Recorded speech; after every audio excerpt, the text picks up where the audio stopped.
একটি শিক্ষণীয় গল্প, এক ফোঁটা মধু। এক ফোঁটা মধু মাটিতে পড়ে আছে।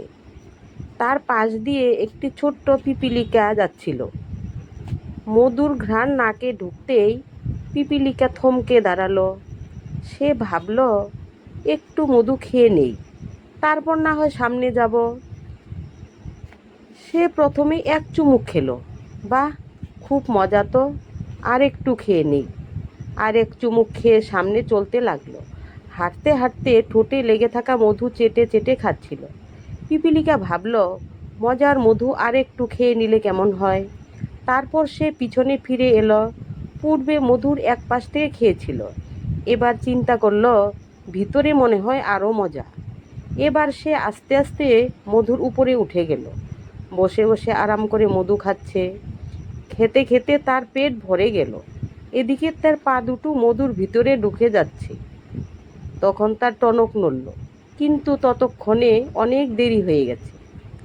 মধু থেকে নিজেকে ছাড়িয়ে নেওয়ার জন্য আপ্রাণ চেষ্টা করছে, কিন্তু না, মধুতে তার শরীর মাখামাখি অবস্থা। অনেক চেষ্টা করেও নিজেকে উদ্ধার করতে সক্ষম হলো না। অবশেষে নাকে মুখে মধু ঢুকে পিপীলিকাটি মারা গেল। এই বিশাল বড় পৃথিবীটাও এক ফোঁটা মধুর মতো। যে এই মধুর পাশে বসে সৎ ও অল্পেতে তুষ্ট থাকবে, সে বেঁচে গেল। আর যে ওই স্বাদের মধ্যিখানে ডুব দিতে গিয়ে ভালো মন্দের বিচার না করে শুধু মধু খেয়েই গেল, আরেকটু করতে করতে একদিন সে মায়াজালে আটকা পড়ে মারাই যাবে।